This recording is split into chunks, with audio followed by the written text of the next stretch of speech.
Добар ден и од мене.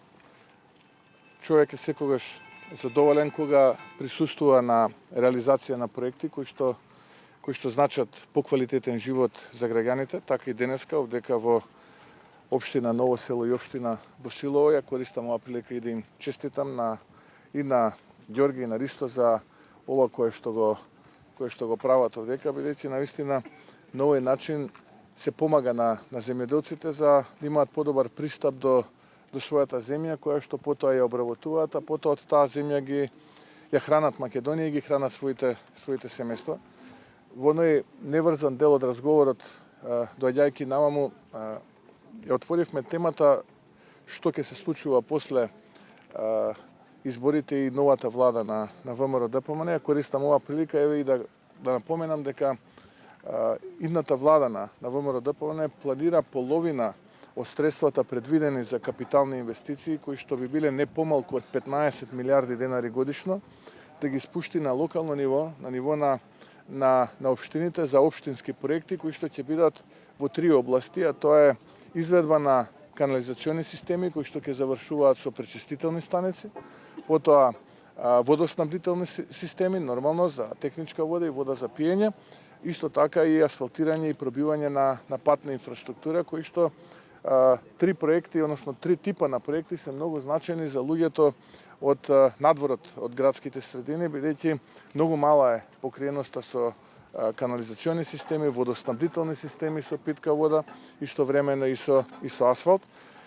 Тоа се проекти кои што се предвидува да бидат до 30 милиони денари или минимум 500 проекти на целата територија на Македонија. Затоа ги повикувам сите општини, вклучително и општина Ново село и Босилово овдека, кој што е многу значено да направат, да изготват проекти, бидејќи во периодот кој што следи ќе имаме избори. Во тие избори победникот е веќе јасен, се знае дека ВМРО-ДПМН ќе формира следната влада и ние веќе размислуваме како од првиот ден да почнеме да ги задоволуваме очекувањата на граѓаните, бидејќи имаме целосна апатија овие 5,5 веќе 6-та година, како да тргне најнаш напред, затоа што мораме да ја вратиме довербата кај граѓаните дека не се сите исти и дека ние размислуваме за развој на Македонија. Така што ги охрабрувам сите општини, без разлика дали се тоа градоначалници од ВМРО-ДПМН, дали е тоа СДСМ, дали е Демократската унија за интеграција, Алијансата на албанците, БЕСА или независни и така натаму, да работат на изработка на проекти. Ние сме свесни дека оваа влада на ДУИ, поддржана од СДСМ, ниту има визија, ниту знае што е проектен менеджмент, нити пак им обезбеди средства. Знаеме дека се притиснати, се кратат дотациите, се уценуваат за обезбедување, вработување во градинки, во училиште и така натаму. Свесни сме за сето тоа и не очекуваме ништо, но ние веднаш по превземањето на владата планираме еден робустен чекор, голем чекор во насока на инфраструктуризација на Македонија во делот на канализацијата, обезбедувањето со пречистителни станици се разбира на крај, обезбедување на питка вода за пиење и техничка вода, односно водоснабдителни системи и пробивање на патишта, а и истите тие да бидат асфалтирани. Цениме дека минимум до 500 проекти годишно ќе имаме, ако не и повеќе, и тоа ќе значи еден голем исчекор напред во развој на Македонија и обезбедување подобри услови за живот за нашите сограѓани, да го намалиме или барем да го нема оној изговор кога велат немаме елементарни услови за живот и заради тоа се селиме. На овој начин ќе обезбедиме секој еден граѓанин без разлика каде живее, дали во градска или во рурална средина, да може да има пристојни услови за живот и да може тука да остане, а не да се сели од Македонија. Отприлика тоа е, уште еднаш ќе ми дозволите да им честитам на градоначалниците, на администрацијата, на советите одека во општина Ново село и Босилово, се соочуваат со големи предизвици, но тие се храбри, честно работат, одговорно и во зависност од тоа колку имаат на располагање можности, така и реализираат проекти. Огромен процент од ветеното во програмата е веќе реализирано, а веќе очекувам, ќе повторам уште еднашка, со превземањето на владата на ВМРО-ДПМН и оној дел кој што се уште не е реализиран да биде реализиран, за да можеме и нешто повеќе од тоа кое што сме го ветувале во кампањата. Ви благодарам, ако имате прашања, ви стојам на располагање. Рековте на следните избори, како прв човек на ВМРО-ДПМН, кога ќе бидат?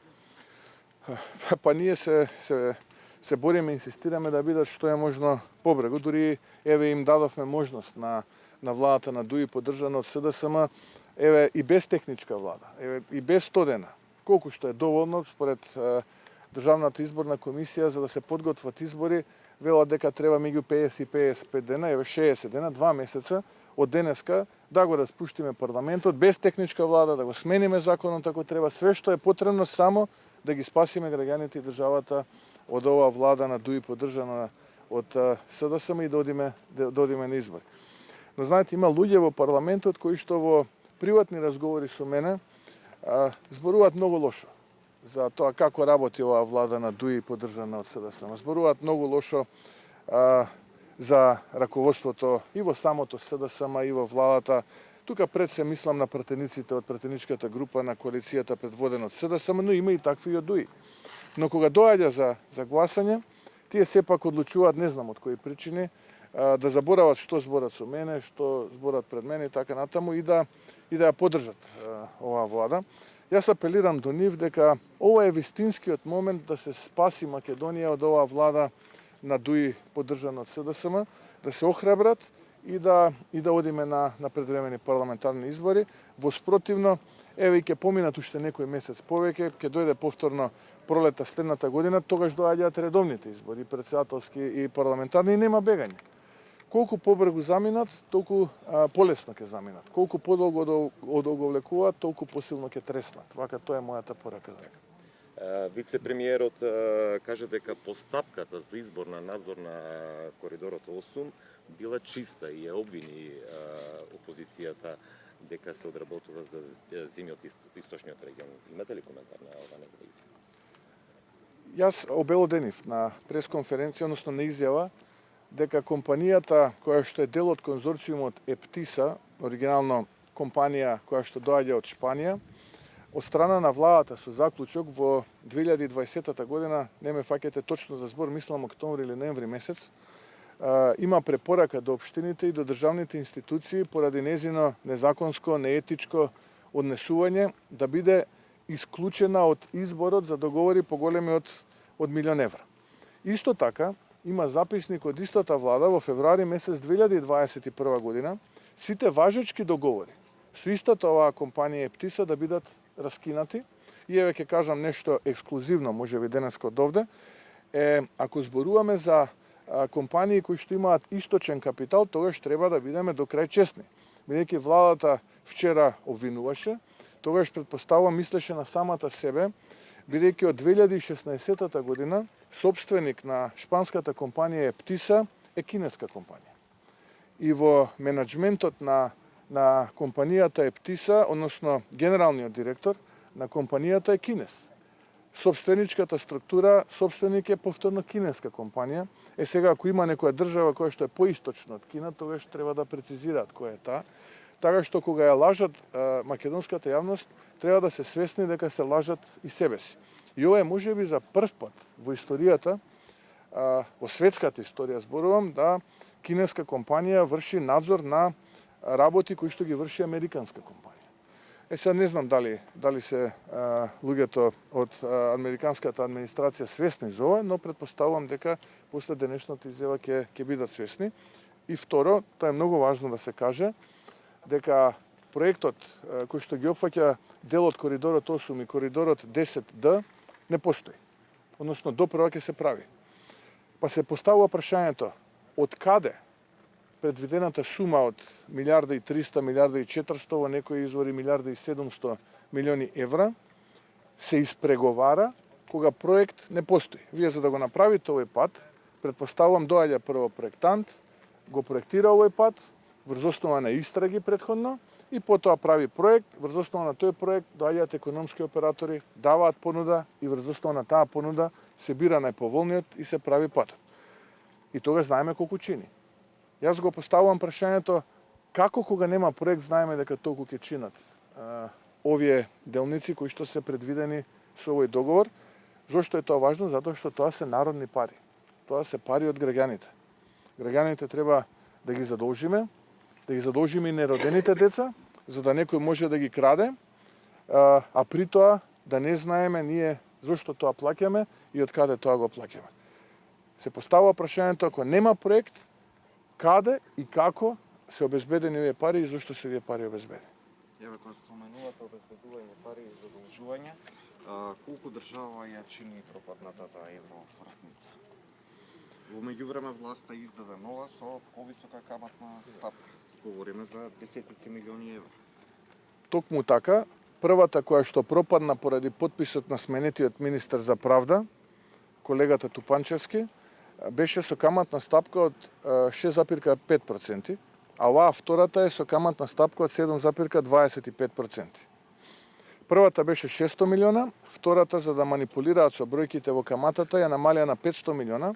Зошто? Затоа што во меѓувреме ги притисна домашните банки, па издадоа обврзници на домашен пазар и наместо парите банките да ги пласираат во стопанството, во фирмите, за да може во овие тешки времења фирмите некако да ја поминат годината, парите за да тие 600 милиона отидоа во државата, за да може државата преку тендери од 4 очи да краде. Тоа е суштината. Инаку штетата колкава е? Штетата е отприлика околу 18 милиони евра. Со 18 милиони евра вие можете да направите, еве да речеме, ако оваа делница одека е 300.000 евра, тогаш можете 60 вакви делници да направите. Значи на 60 места на илјадници земјоделци да им го лесните пристапот до нивните поседи, за да можат полесно да пристапуваат. Да направите, да речеме, 10 современи училишта, да направите 10 градинки, да направите 10 спортски сали. Ете толку чинат тие 18 милиони. Или па на крајот од денот да им дадете на производувачите на леб, за да не се покачи лебот за граѓаните. Отприлика толку ова би рекол глупост на владата ќе ги чини граѓаните и тие сега мислат дека се многу силни и дека нема да има одговорност. Јас ви тврдам дека по промената на владата јасно и недвосмислено ќе се констатира одговорноста и кој е виновникот за целата оваа работа. Има кривични законник одредби кои што ги третира овие несовесни однесувања во службата, после тоа да нема плачење или лекање. Ево што сега предупредам.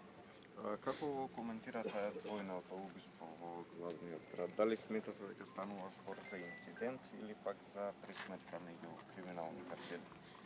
Па видете, кога нема јасна линија помеѓу владата и криминалот, кога половина припадници на балкански картели со дрога имаат македонски пасоши кои што им се издаваат овдека, тогаш е нормално да криминалот си има своја држава.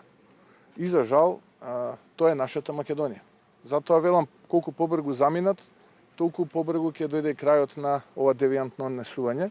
Инаку на 300 метра од центарот на Скопје да се случи едно вакво убиство, многу прецизно, луѓе со автоматски пушки да се шетаат, и тоа не еден, туку четворица, на 300 метра, ќе повторам, од центарот на главниот град, нити во најлошите и би рекол, кинематографи не можете да го сретнете, но за жал големина очевидци тој ден во тој локал или во околината видоа како се врши брутална екзекуција на луѓе на 300 метра од центарот на главниот град во Скопје.